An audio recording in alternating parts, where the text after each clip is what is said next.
শুভ সন্ধ্যা। যারা গত June, July, August, September মাস নাগাদ সিলভার জোন ইন্টারন্যাশনাল অলিম্পিয়াড পরীক্ষার জন্য ফর্ম ফিল আপ করেছিলে, তাদের পরীক্ষার দিন এসে গিয়েছে।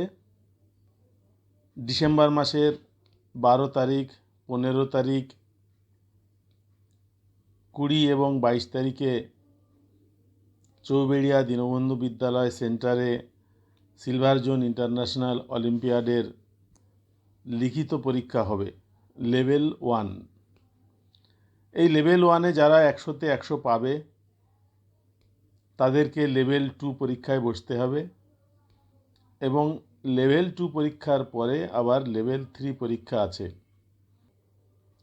ইতিপূর্বে সবাই বই টই পড়ে মোটামুটি রেডি হয়েছে বলে আশা করা যায়। আগামী 12ই ডিসেম্বর ইংরাজি এবং কম্পিউটার সাবজেক্টের লিখিত পরীক্ষা হবে। সকলকে 11টার মধ্যে স্কুলে রিপোর্ট করতে হবে চৌবেড়িয়া দীনবন্ধু বিদ্যালয়ে। আগামী 12 তারিখের পরীক্ষার জন্য প্রশ্নপত্র, এনরোলমেন্ট টিকিট এগুলো এসে গিয়েছে। আমাদের বিদ্যালয়ে এখন পরীক্ষা চলছে। অন্যান্য বিদ্যালয়গুলোতেও পরীক্ষা হবে আশা করা যায় একই সময়ে। এই সময়ে অ্যাডমিট কার্ড সংগ্রহ করবার দরকার নেই। প্রত্যেকটি পরীক্ষার জন্য আলাদা আলাদা এনরোলমেন্ট টিকিট আছে।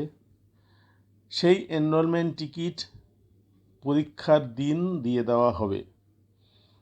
11টার মধ্যে স্কুলে এসে রিপোর্ট করলে এনরোলমেন্ট টিকিট দিয়ে দেওয়া হবে, অ্যাটেন্ডেন্স শিটে সই করানো হবে এবং তারপর পরীক্ষা শুরু হবে। সকলে চেষ্টা করবে পরীক্ষার দিনগুলিতে 11টার মধ্যে চৌবেড়িয়া দীনবন্ধু বিদ্যালয়ে আসবার জন্য। গার্জিয়ানরা এবং ছাত্রছাত্রীরা গ্রুপের সঙ্গে নিয়মিত যোগাযোগ রাখবেন। প্রত্যেকটি ইনফরমেশান গ্রুপেই দিয়ে দেওয়া হবে। গ্রুপে যদি কোনো ভিডিও পাঠানো হয় সেই ভিডিওটি দেখবেন প্রথম থেকে শেষ অবধি এবং কোনো লিখিত নির্দেশিকা থাকলে সেটিও ভালো করে পড়বেন। আমি আশা করি কোনো সমস্যা হবে না। OMR শিট কীভাবে ফিল আপ করতে হয় তার নমুনা আমি ইতিপূর্বে গ্রুপে পোস্ট করেছি, সে বিষয়ে নির্দেশিকাও দিয়েছি। আপনারা সকলেই হয়তো এটা জেনেছেন। তবু যদি কারো কোনো সমস্যা হয় গ্রুপে মেসেজ করবেন এবং এই ভিডিওতে আমি আরেকবার আপডেটেড কিছু তথ্য জানানোর চেষ্টা করব। এবার আমি দেখাবো ক্লাস 3 থেকে 12 পর্যন্ত যে OMR শিটে পরীক্ষা হবে সেই OMR শিট এবং এনরোলমেন্ট টিকিট। প্রথমে দেখাচ্ছি ক্লাস 1-এর একটি enrolment ticket, silver zone international olympiad class 1 এবং ছাত্রের নাম, তার নিচে প্যারেন্টের নাম লেখা আছে। International olympiad of English language, এই যে E47460001-01, আর তার পাশেই রয়েছে একটি পাসকোড। এই এনরোলমেন্ট নম্বর এবং পাসকোড এটা লাগবে যখন এর রেজাল্ট প্রকাশিত হবে। এই এনরোলমেন্ট টিকিট এবং পাসকোড দিয়ে আপনারা নিজের নিজের মোবাইল বা কম্পিউটারের মাধ্যমে রেজাল্ট জানতে পারবেন। আপনারা কোনো একটি ডায়েরিতে এই এনরোলমেন্ট নম্বর এবং পাসকোডটি লিখে রাখবেন সাবজেক্টের নাম সহ। যদি এনরোলমেন্ট টিকিটটি হারিয়ে যায় তাহলে ওখান থেকে আপনারা হেল্প পাবেন। 1 থেকে 12 পর্যন্ত প্রত্যেকটি এনরোলমেন্ট টিকিট মোটামুটি একই রকম। এবার আমি দেখাবো OMR শিটটি কেমন, কি করতে হবে। এবার আমি দেখাবো ক্লাস 3 থেকে 12 পর্যন্ত ছেলেমেয়েরা যে OMR শিটে পরীক্ষা দেবে সেই OMR শিট কেমন দেখতে, কি করতে হবে সেই বিষয়ে বলবো। এই OMR শিটটি লেখা আছে এখানে OMR answer sheet for class 3 onwards, অর্থাৎ ক্লাস 3 থেকে ক্লাস 12 পর্যন্ত প্রত্যেকটি বাচ্চা এই OMR শিটে পরীক্ষা দেবে। এই OMR শিটে এখানে সেন্টারের নাম, participant name, class, serial number, section যার যেমন সেটা এখানে আছে। কোনো কোনো ক্ষেত্রে সেকশান অন্যরকম থাকতে পারে। দেখা গেল সে হয়তো এতে পড়ে কিন্তু এখানে সি উঠেছে, ওটা কোনো গুরুত্বপূর্ণ কোনো বিষয় নয়।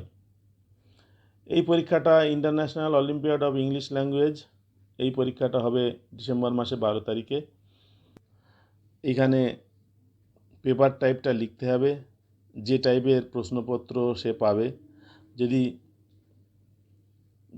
এ সেট পায় তাহলে দুটো বক্সে এ লিখতে হবে এবং নিচে এ সার্কেলগুলো পূরণ করতে হবে। এরপরে আছে অ্যান্সার। এখানে 50টা করে প্রশ্ন থাকবে। যে উত্তরটা সঠিক সেই উত্তরটাকে মার্ক করতে হবে, এই সার্কেলগুলো ভরাট করতে হবে। এটা আগেও দেখানো হয়েছে। এই অংশটা লিখতে হবে। প্রথমে লেখা আছে মাদার অর ফাদার্স নেম, এখানে ক্যাপিটাল অক্ষরে মা অথবা বায়ের নাম লিখবে। এখানে যে প্যারেন্ট নেমটা লেখা আছে সেই প্যারেন্ট নেমটাই কিন্তু এখানে পুরো কথায় লিখতে হবে। বাবার নামে ফর্ম ফিল আপ হয়েছে, এখন মার নাম লেখা যাবে না। মোবাইল নম্বর, একটা অ্যাক্টিভ মোবাইল নম্বর লিখতে হবে, যেটা অন্তত থাকবে 2-4 দিন পরে, যে নম্বরটা পাল্টে যাবে না, সেরকম একটি মোবাইল নম্বর এখানে লিখতে হবে। ইমেল আইডি, এখানে একটা ইমেল আইডি লিখতে হবে। ক্লাস 3 থেকে 12-এর বাচ্চারা ইমেল আইডি লিখবে। নিজের নামে থাকলে নিজেরটা লিখবে, না থাকলে বাবা মা দাদা দিদি যে কোনো একটা লিখতে হবে। সেই ইমেল আইডি এবং মোবাইল নম্বর দিয়ে কিন্তু লগ ইন করে রেজাল্ট জানতে হবে। এই জন্য এই নম্বরগুলোকে পরিবর্তন করা যাবে না, এগুলোকে অ্যাক্টিভ রাখতে হবে। ইমেল আইডিতে মেসেজ আসলে সেই মেসেজটা যাতে পড়া যায় তার জন্য সেটাকে অ্যাক্টিভ রাখতে হবে। মোবাইল নম্বরে SMS বা ওটিপি এলে বা কোনো পাসওয়ার্ড এলে সেটা যাতে পড়া যায়, শুধু নম্বরটা থাকলে হবে না, ফোনটা বা ইমেল আইডিটা অ্যাক্টিভ থাকতে হবে। এরপর আছে নেম অফ দ্য পার্টিসিপ্যান্ট, এখানে ছাত্রছাত্রী যে পরীক্ষা দেবে তার নাম লিখতে হবে। ক্লাস লিখতে হবে, class of the participant. Signature of the participant, এই ঘরে সই করবে পরীক্ষার হলে। যে তারিখে পরীক্ষা হচ্ছে এখানে সেই তারিখটা লিখতে হবে। পরের ঘরে ইনভিজিলেটর সই করবেন। এই হচ্ছে OMR শিট। ফিল আপ করার বিষয়টাও বলে দিলাম। 3 থেকে 12 পর্যন্ত ছেলে মেয়েদের কিন্তু ইমেল আইডি লিখতে হবে। একেবারে ছোট বাচ্চারা 3-4 এরা হয়তো বাবা মায়ের ইমেল আইডিটা মনে রাখতে পারবে না। একটা ছোট্ট কাগজে ইমেল আইডি এবং ফোন নম্বর অভিভাবকরা লিখে দিলে সেটা বাচ্চারা পরীক্ষার হলে আনবে এবং সেটা দেখে দেখে লিখলে ভুল হবে না, সেটা করা যেতে পারে। আপনারা সেটা করবেন। একটা ছোট কাগজে বাবা বা মায়ের পুরোটা নাম বড় হাতের অক্ষরে, ইমেল আইডি এবং মোবাইল নম্বর লিখে দেবেন।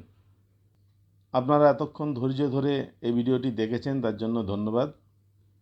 আজকের বক্তব্য এখানেই শেষ করছি। পরের কোনো ভিডিওতে আমি অন্য কোনো বিষয় নিয়ে আলোচনা করব। নমস্কার।